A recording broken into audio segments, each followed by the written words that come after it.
Welcome to the Monster Painter, and today Dave is back, and we're going to be taking a look at one of his games off his shelf, Abaddon. So, Dave, when does Abaddon come? When was Abaddon published? In 2011. 2011. So here at the Monster Painter, we are on the cutting edge of board games. 10 years old, and it's a giant fighting robot game, hey? Mm-hmm.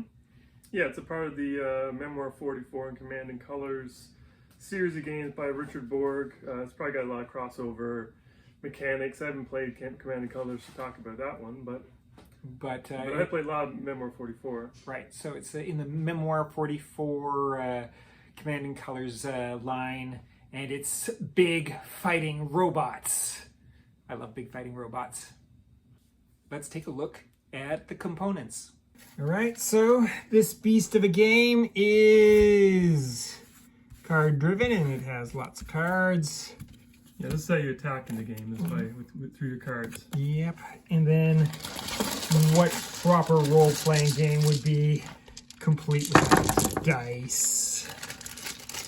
We're gonna fight, we're gonna roll lots of dice, and then there's a whole slew of, these are going to be terrain? Yeah, it's for blocking line of sight and movement. Okay, well that's fun. Gotta love terrain. So the game has 4 different sculpts, right, Dave? Yeah, 4 different sculpts. This is the infantry squad. Infantry squad, and this is the back of the infantry squad. And yeah. What do we see there? Well, that gives you your basic information: their movement, what die you're using, and their power. Okay, and what on earth is with these paint jobs, Dave? Well, you can blame the person who had it before me.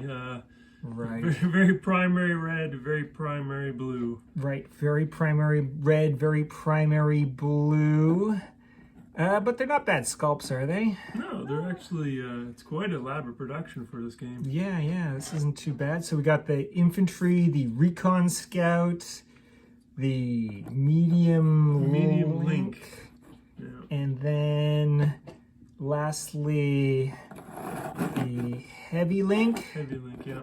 Heavy link. And so this is a big fighting robots with some guys added in. I'm not sure how I feel about the big proprietary bases kind of tied to the game, isn't it? Yeah, well, you got to put in your power right, it comes with little tokens that indicate stuff that slot into these little slots. Yeah, it's like a hit point counter. Right, the hit point counter.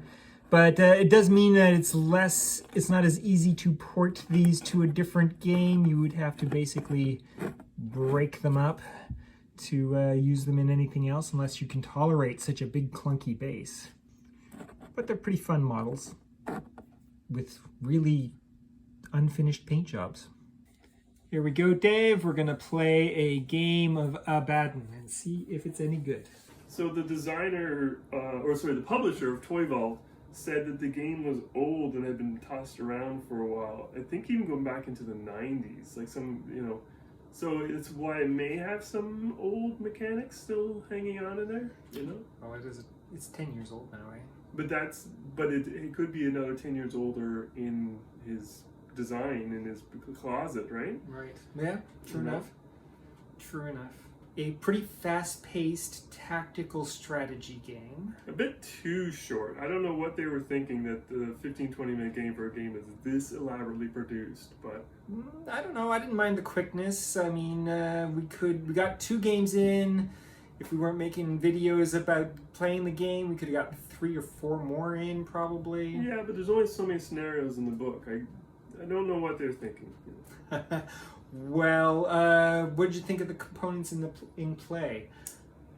I think it's a bit overproduced. Overproduced. The terrain, as far as I know, even though there's themed up with like this is a city, this is a forest, I don't think it comes into play. Maybe there's scenarios that deal with it, but they're a bit cumbersome and they move around and they make it a little bit hard to determine your line of sight actually because of their 3-dimensional you know. Yeah, I found a couple of the models were kind of muddled. I couldn't remember which one was which. They look a bit too similar, especially since you're always looking at your own from behind. Yeah. Otherwise, it's nice, light, fast, tactical game.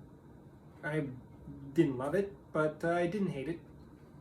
I enjoyed it. I like this sort of game. It could use a bit more, but... Well, that was Abaddon. Not a bad little tactical tactical strategy. Move and shoot. A lot of card play. Your life is dependent on the dice. It is very dice driven. Yeah. There's a bit of timing in it, though. Bit of timing. Holding on the cards for the right unit to use it. Yeah. There's plenty of play in it. It's not a bad game. I got a little frustrated because of Because you rolled a 1. The one. If you critically miss with a 1, you still could do damage, but it has this sort of wild card, like an event happens instead, which I think is neat, because most games just say if you roll a 1, you automatically miss, you roll 20, you automatically hit. Yeah, I thought it was stupid and wanted to flip over the table and smash all the furniture, but it's my table and my furniture, which seems like a bad idea. What would you rate this game? It hits somewhere on BGG, somewhere in the 6 to 7 initial impression. I'm gonna give this game a sure. Okay, why not? Next week on The Monster Painter, we're going to get to know Bat Hat and Goblin. Remember to like, comment, and subscribe!